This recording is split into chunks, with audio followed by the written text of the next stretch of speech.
नमस्कार, capital TV का खास शो यूपी का दंगल देख रहे हैं आप। मैं हूं आपके साथ सोनाली। आज यूपी के दंगल में बात करेंगे 3 अहम खबरों की। आज प्रधानमंत्री नरेंद्र मोदी ने संगम नगरी प्रयागराज में चुनावी बिगुल फूंका। पीएम मोदी ने नारी शक्ति का सम्मान किया, महिलाओं को कई बड़ी सौगातें दी। दूसरी खबर है सपा की, जहां समाजवादी पार्टी ने इलेक्शन कमीशन से बीजेपी के खिलाफ शिकायत दर्ज कराई है। सपा का आरोप है कि बीजेपी चुनाव में सरकारी पैसा इस्तेमाल कर रही है। साथ ही यूपी में दंगल में तीसरी बड़ी खबर की बात करेंगे, नए बिल से जुड़ी। अगले साल 5 राज्यों में चुनाव से पहले सरकार ने बड़ा कदम उठाया है। सोमवार को लोकसभा में इलेक्शन लॉ अमेंडमेंट बिल पेश किया गया है। इसका मकसद वोटर आईडी को आधार कार्ड के साथ जोड़ना है। जहां एक तरफ इस पर विपक्ष बौखलाया हुआ है, तो दूसरी तरफ सरकार इसके फायदे गिनवा रही है। इन्हीं 3 बड़ी खबरों पर चर्चा करेंगे। चर्चा के लिए हमारे साथ मौजूद हैं स्टूडियो में कैपिटल टीवी के editor in chief doctor Manish Kumar. Sir, बहुत बहुत स्वागत है आपका। धन्यवाद। सर, पहली बड़ी खबर की बात करें तो बीजेपी ने पूरी ताकत लगा दी है यूपी में। कितना फायदा मिलेगा यूपी में आने वाले चुनावों में? देखिए, ये जो आज प्रयागराज में कार्यक्रम हुआ, तो इसमें भारतीय जनता पार्टी ने जो आधी आबादी है उसको पूरी तरीके से अपनी तरफ खींचने में उन्होंने कोई कोर कसर नहीं छोड़ी।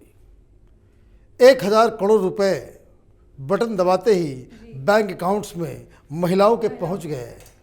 अब इससे बड़ी सौगात क्या हो सकती है? दूसरी बात, ये जो पैसे जा रहे हैं, ये न जाति देख रहा, न धर्म देख रहा, न वोट बैंक देख रहा। और जो महिला वोटर्स है वो धीरे धीरे बिल्कुल ही एपॉलिटिकल होती चली जा रही है। और ये इम्पैक्ट हमने देखा था बिहार के इलेक्शन में। जब लोग बिहार के कवर करने के लिए वहाँ पे गांव में जब गए थे, तो दूर दराज इलाकों में जहाँ कोई टेलीविज़न नहीं, कोई अखबार नहीं, सेल फोन भी नहीं, इस तरह के गरीब मोहल्लों में वहाँ जाते ही, भाई किसको वोट दोगी दादी? मोदी को दे। क्यों? बैंक अकाउंट में पैसा गया है। तो ये एक बहुत बड़ा, इसको कह सकते हैं कि मास्टर स्ट्रोक। एक तो ऑलरेडी ही इस चुनाव में भारतीय जनता पार्टी अपनी विपक्षी पार्टियों से आगे दिखती नजर आ रही है, और दूसरी तरफ अब आप चुनाव से ठीक पहले इस तरह की सौगात अगर आप देंगे, तो लोग जब वोट देने जाएंगे तो उनको समझ में आएगा कि कौन पार्टी उनके लिए क्या कर सकती है। एक तो इसका इम्पैक्ट हुआ। दूसरी बात कि जो उन्होंने एक बात कही, आप लड़की हैं, आपको ये ज़्यादा टच कर रहा होगा ये मुद्दा, कि हमने 18 साल से 21 साल कर दिया ताकि लड़कियां अपने पैर पे खड़े हो सके, अपने इसके फ्यूचर के बारे में प्लान कर सके। और इन्होंने ये भी कहा, प्रधानमंत्री ने अपने भाषण में, कि हमने मुस्लिम महिलाओं के सशक्तिकरण के लिए भी कई सारे काम किए हैं, और उसमें एक काम ये भी है। अब ये बात बताने की क्या आवश्यकता पड़ी? वो इसलिए पड़ गई कि जैसे ही इसके बारे में चर्चा हुई तो कई सारे मौलाना सामने आ गए। उन्होंने कह दिया कि भाई देखिए, ये सरकार ठीक नहीं है, लड़कियों की शादी कब हो, कैसे हो, इसमें सरकार कोई नीति नहीं बना सकती। तो उलेमाओं ने, मौलानाओं ने इसका अपोज किया। तो सेकुलर पार्टियां जो मुस्लिम वोट बैंक की प्यासी लालची वो है, वो उनके साथ खड़े हो गई, और प्रधानमंत्री ने फौरन ही एक लाइन ले लिया। मतलब ये कि बीजेपी जाल बिछाती है, जाल में ये लोग फंसते हैं, और भारतीय जनता पार्टी अपना खेल कर जाती है। तो ये दूसरी एक जो उसको कह सकते हैं आज हासिल। तीसरा जो ज़्यादा इम्पॉर्टेंट है, अभी आप देख रहे थे कि किस तरीके से प्रियंका वाड्रा महिलाओं को, मैं लड़की हूँ, लड़ सकती हूँ, तो 40% तो 60% महिलाओं को टिकट देंगे, ये करेंगे, वो करेंगे। सब खत्म, ऑल सब कुछ जो है वो खत्म हो गया। और इसलिए क्योंकि आपने सीधे सीधे महिलाओं के दिल में अपनी जगह पार्टी ने बना ली है। तो इसका फायदा पूरी तरीके से भारतीय जनता पार्टी को होता नजर आ रहा है।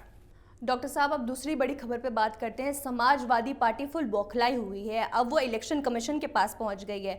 क्या एक्शन लेगा इलेक्शन कमीशन? अब इलेक्शन कमीशन के पास जाएंगे नहीं तो क्या करेंगे?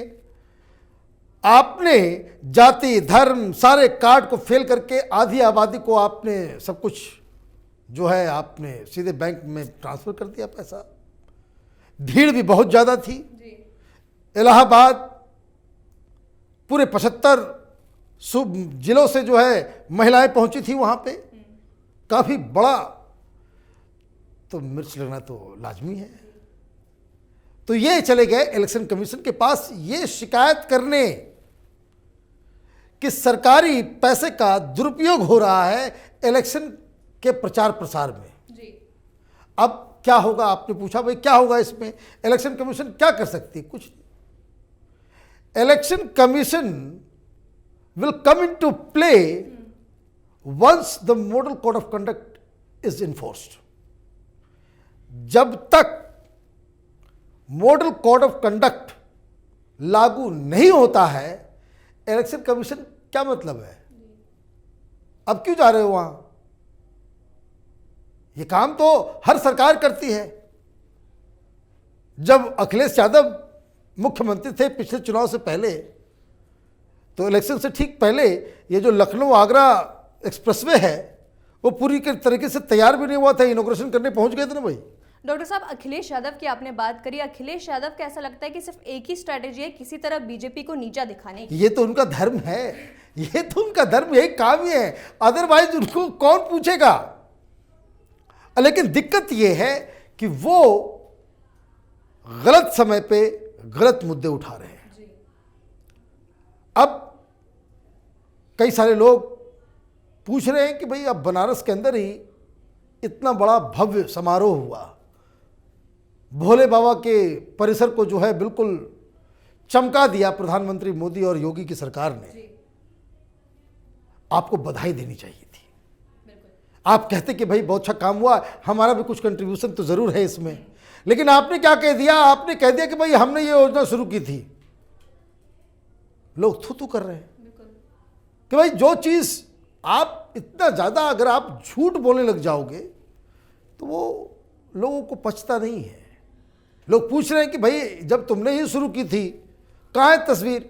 तुम वहां भोले बाबा का दर्शन करने के लिए भी गए हो? अभी समाजवादी पार्टी कह रही है हम भी चाहते कि रामलला का मंदिर बन जाए अयोध्या के अंदर।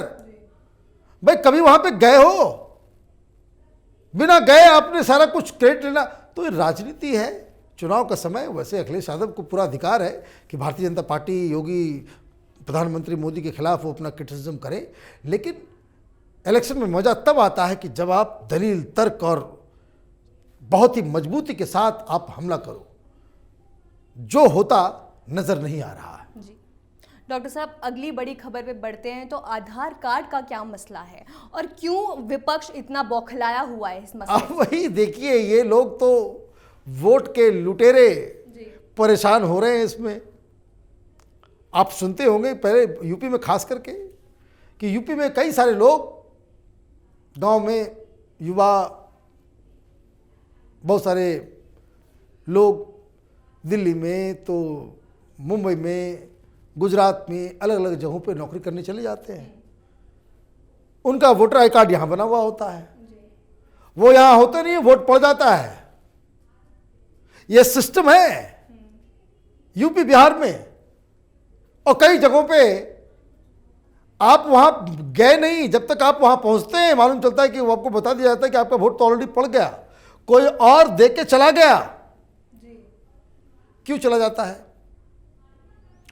तो आइडेंटिफिकेशन आई कार्ड से हो जाता है, लेकिन वो तो मैनुअल आइडेंटिफिकेशन है। मैनुअल आइडेंटिफिकेशन में गड़बड़ियां भी हो सकती है। फोटो भी इलेक्शन कमीशन वाले माशाल्लाह बिना लाइट खोल देते हैं, आदमी खुद अपनी तस्वीर को नहीं पहचान पाता है। इलेक्शन कार्ड के ऊपर जो तस्वीरें होती है, सबको लगता है कि मैं इतना बदसूरत कैसे बन गया। ये इलेक्शन कमीशन का सरकारी कैमरे का कमाल है। लाइट नहीं, कुछ नहीं, कोई आपने उसको कोई आदमी मिटा भी देता है। इलेक्शन कार्ड के ऊपर जैसा आप मिट्टी रगड़ दो फोटो गायब।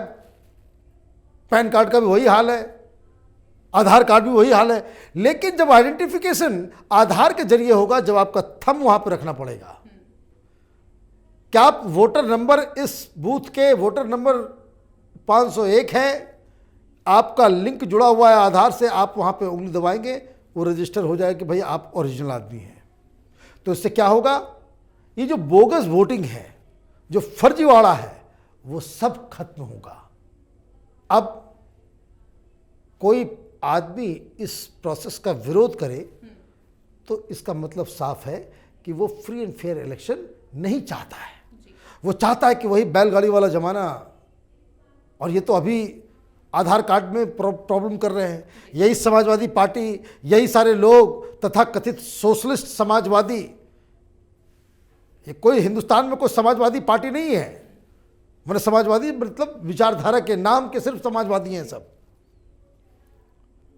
तो वो जब 1992-93 में जब ये जो आई कार्ड अभी मिल रहा है, वो पहले आई कार्ड नहीं मिलता था। पहले लोग पर्चियों के ऊपर ही जाके वोट देकर के आते थे। तो जब टीएन सेशन ने इसे लागू किया था तो ये लोग इसी तरह से बवाल मचा रहे थे। वो क्यों मचा रहे थे?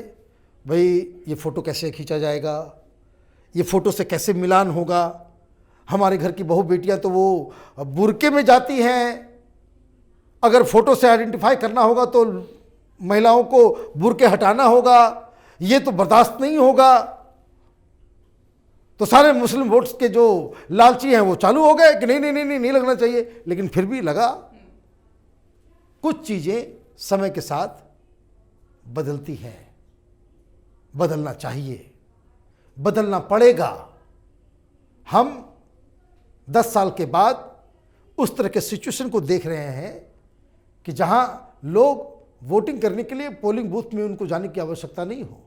हमारे पास टेक्नोलॉजिकल एडवांसमेंट इतना ज़्यादा हो, इतना रोबोस्ट सिस्टम हो कि जिसके जरिए हम अपने फ़ोन पे ही अपने कंस्टिट्यूंसी में, चाहे हम मुंबई में रहें या दिल्ली में रहें, ऑफिस में रहें या काम करते हुए विदेश में रहें, जितने आर्मी वाले हैं, जितने सर्विस करने वाले लोग हैं, वो अपने घर पे नहीं होते, कहीं भी ड्यूटी पे हो, वो वहीं से अपने फ़ोन के ऊपर ही अपना वोटिंग राइट जो है वो एक्सरसाइज करें, ताकि हिंदुस्तान उस तरफ चला जाए कि जहां 100% वोटिंग हम लोग इंश्योर कर सकें। ये जो कहीं 40% वोटिंग हो जाती है, कभी 50%, उसके अलावा टेक्नोलॉजी अगर है तो उसका इस्तेमाल होना चाहिए।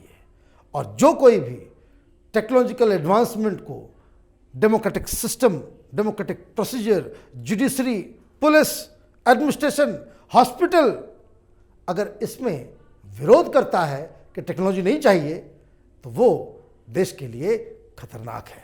डॉक्टर साहब, ये फायदे विपक्ष क्यों नहीं समझ पा रहा है? जब भी सरकार कोई बड़ा काम करने जाती है, विपक्ष अड़चन डाल देता है। वो समझ में आता है उनको, ऐसे नहीं कि मूर्ख हैं। अखिलेश यादव ऑस्ट्रेलिया से पढ़ाई करके आए हैं, लेकिन उनको मालूम है कि ये सिस्टम लग जाएगा तो वोट कैसे लूटा जाएगा, फिर फर्जी वोटिंग कैसे होगी, फिर बुरका में लोगों को फर्जी लाइन लगा करके किस तरह से वोटिंग करवाया जाएगा। तो ये सारे लोग उसको जानते हैं, इसलिए इसका विरोध कर रहे हैं। और मैं आपको ये भी बता दूं, और वो ये भी जानते हैं कि समय के इस रथ को रोका नहीं जा सकता।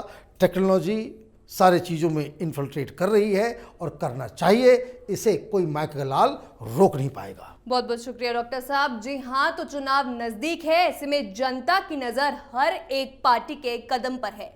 कौन सी पार्टी किसके साथ इस बार चुनावी जमीन में उतरेगी, और सबसे बड़ा सवाल 2022 के चुनाव में कौन जीतेगा यूपी का दंगल। आज के इस खास शो यूपी के दंगल में बस इतना ही। उत्तर प्रदेश से जुड़ी तमाम बड़ी खबरों के लिए देखते रहिए कैपिटल टीवी उत्तर प्रदेश। नमस्कार।